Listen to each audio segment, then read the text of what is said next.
All right, here we go. Artemis Fowl, Prologue, and Chapter 1. Ready? How does one describe Artemis Fowl? Various psychiatrists have tried and failed. The main problem is Artemis's own intelligence. He bamboozles every test thrown at him. He has puzzled the greatest medical minds and sent many of them gibbering to their own hospitals. There is no doubt that Artemis is a child prodigy. But why does someone of such brilliance dedicate himself to criminal activities?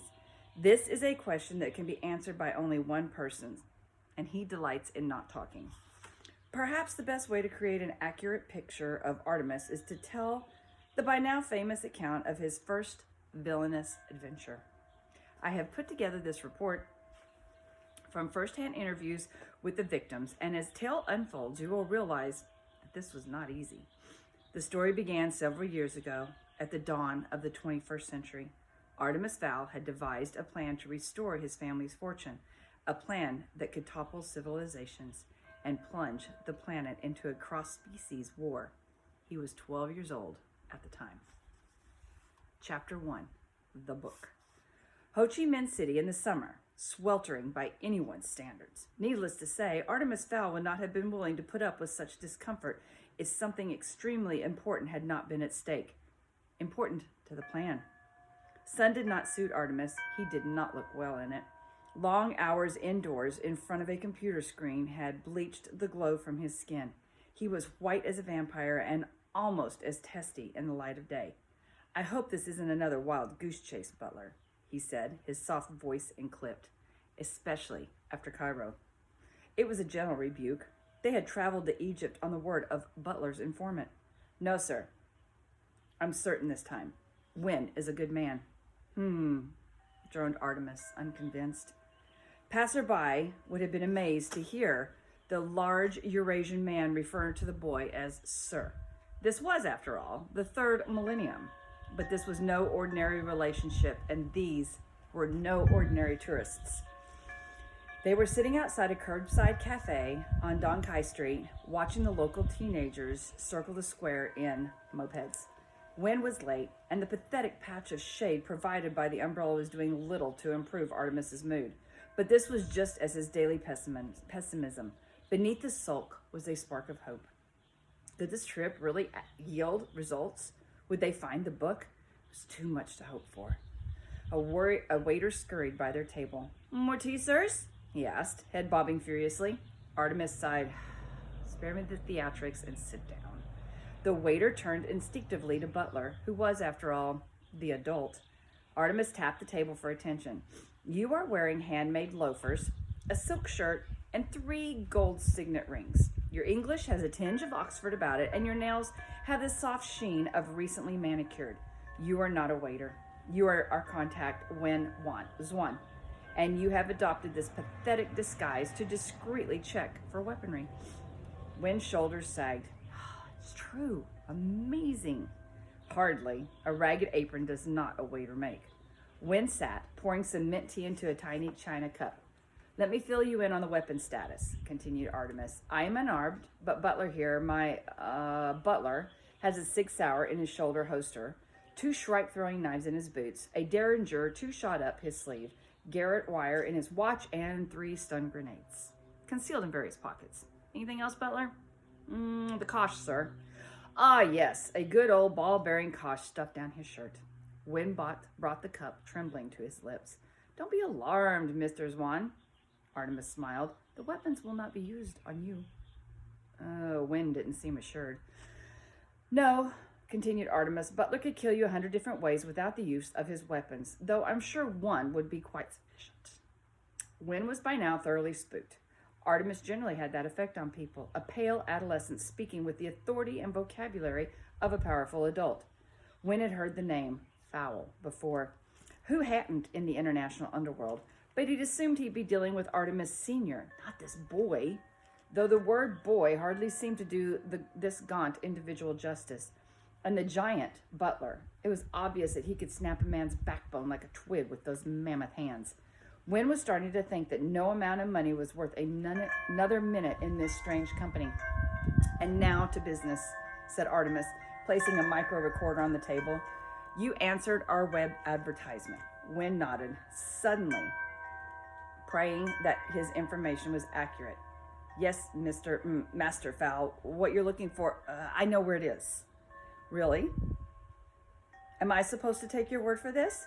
You could be walking me straight into an ambush. My family is not without enemies. Really? And I'm supposed to take your word for this? You could be walking me straight into an ambush. My family is not without enemies. Oh. Butler snatched a mosquito out of the air beside his employer's ear. No, said Wynn, reaching for his wallet. Here, look. Artemis studied the Polaroid. He willed his heart to maintain a calm beat. It seemed promising, but anything could be fake these days. With a PC, a flatbed scanner. The picture showed a hand reaching from layered shadows, a mottled green hand. He murmured. Explain. This woman, she is a healer near Tudo Street. She works in exchange for rice wine. All the time, drunk. Artemis nodded. It made sense, the drinking. One of the few consistent facts his research had unearthed. He stood, pulling the creases from his white polo shirt. Very well. Lead on, Master Swan. Wynn wiped the sweat from his stringy mustache. Information only. That was the agreement. I don't want any curses on my head. Butler expertly gripped the informant behind the neck. Sorry, Mr. Swan, but the time when you had choices in the matter is long past. Butler steered the protesting Vietnamese man to the rented four-wheel drive.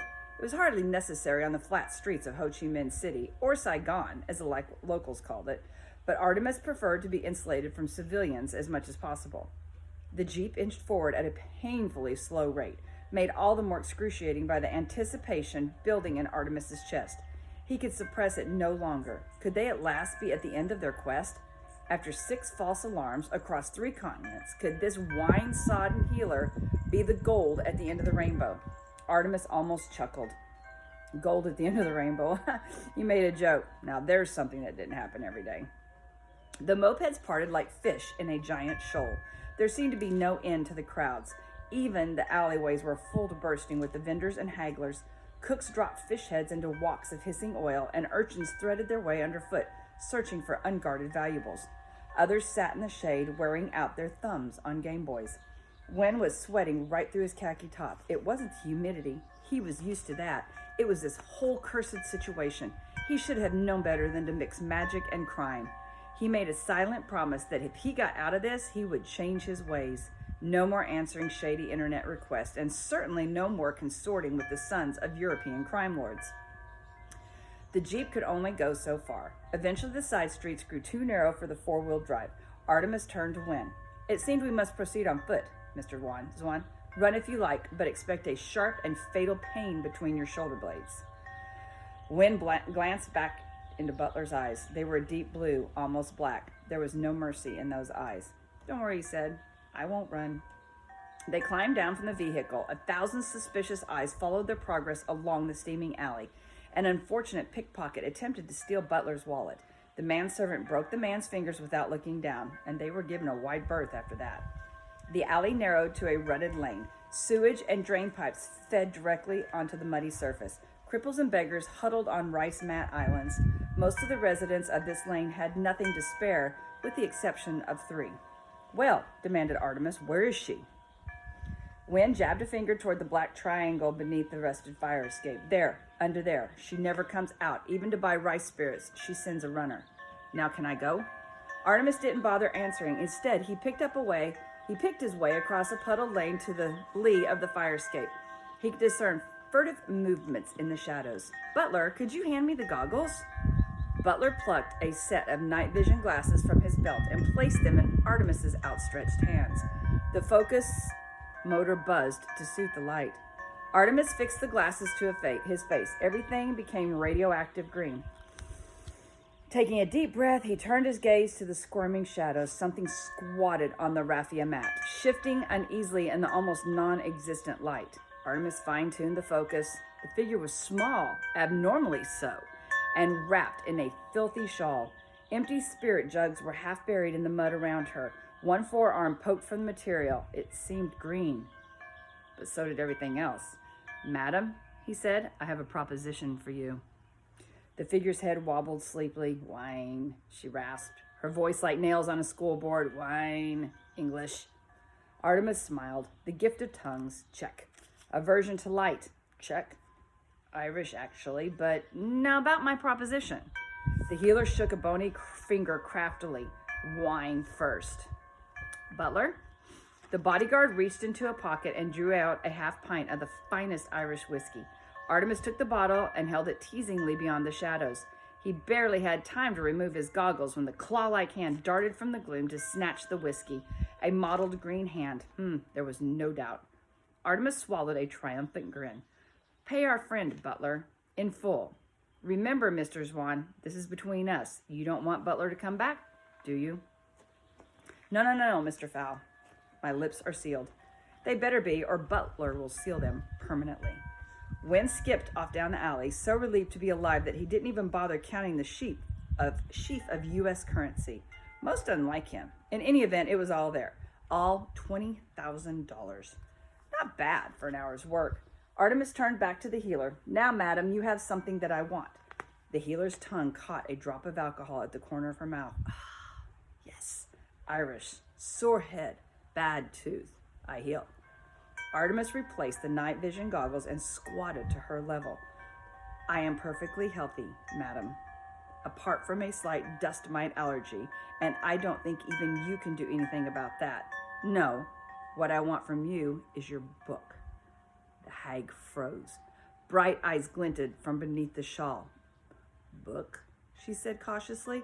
I don't know about no book. I'm a healer. You want book? Go to library. Artemis sighed with an exaggerated patience.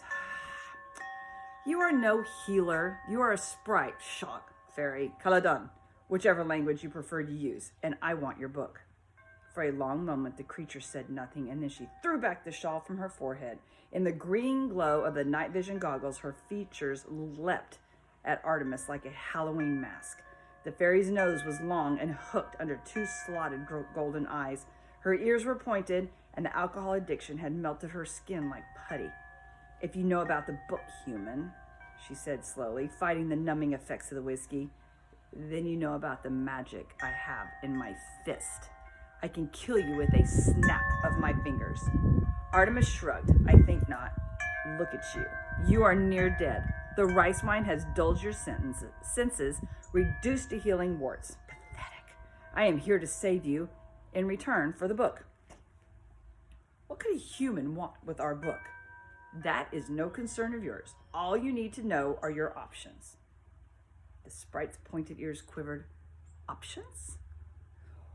1, you refuse to give us the book, and we go home, leaving you to rot in this sewer. Yes, said the fairy. I choose this option. Ah, no, don't be so eager. If we leave without the book, you will be dead in a day. A day, the healer laughed. I will outlive you by a century. Even fairies tethered to the human realm can survive the ages. Not with half a pint of holy water inside them, said Artemis, tapping the now empty whiskey bottle. The fairy blanched and screamed, high-keening and horrible. Holy water, you have murdered me, human. True, said Artemis. It should start to burn any minute now. The fairy poked her stomach tentatively. The second option? Oh, listening now, are we? Very well, then. Option 2. Give me the book for 30 minutes only. Then I return your magic to you. The sprite's jaw dropped. Return my magic? Not possible. Oh, but it is. I have in my possession 2 ampules. One, a vial of spring water from the fairy well 60 meters below the Ring of Tara. Possibly the most magical place on Earth. This will counteract the holy water. And the other?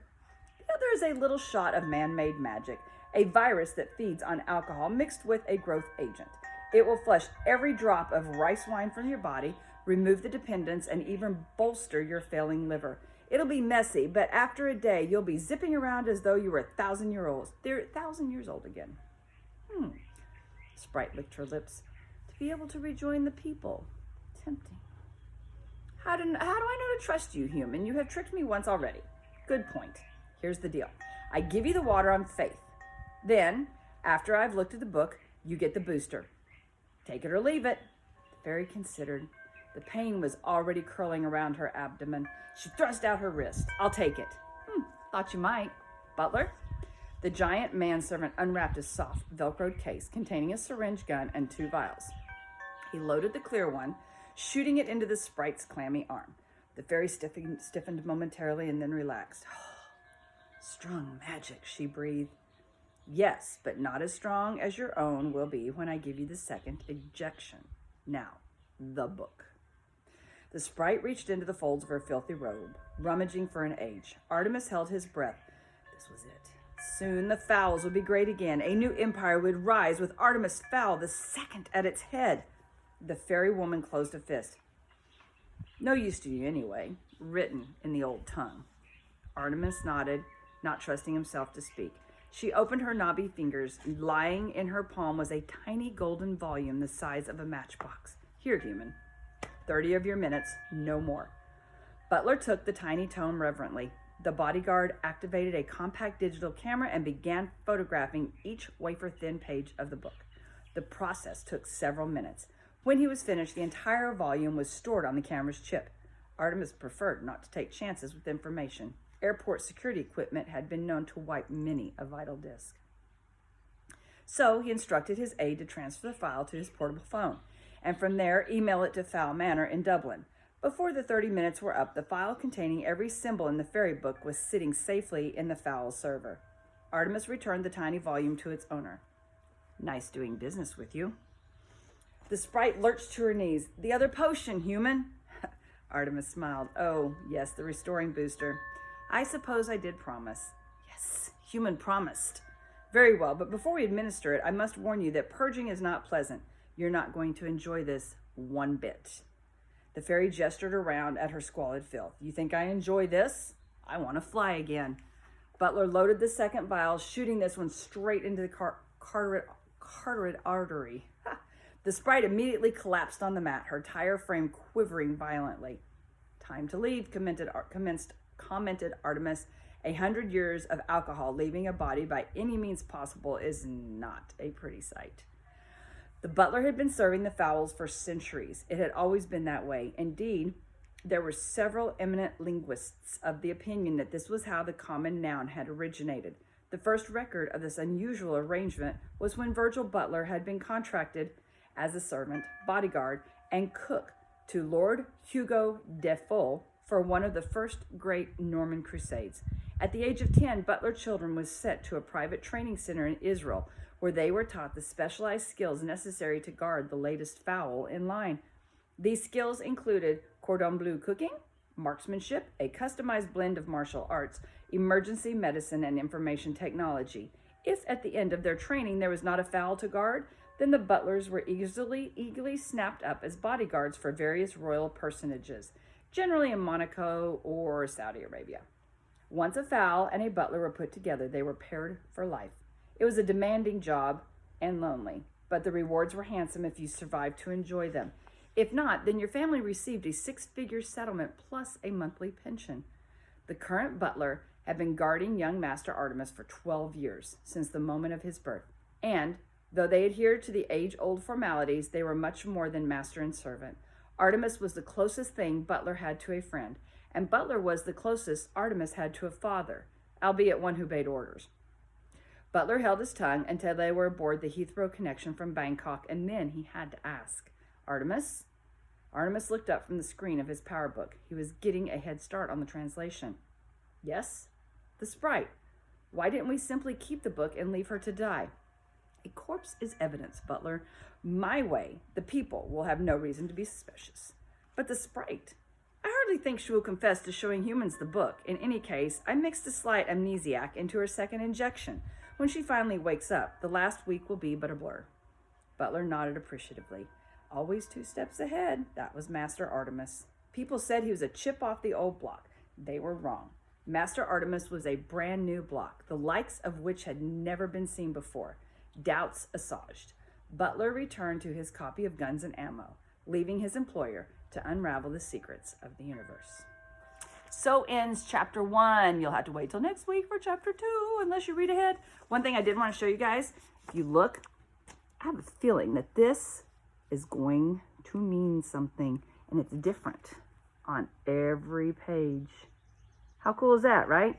All right, so I will see you guys soon. Thanks for chapter 1. Bye.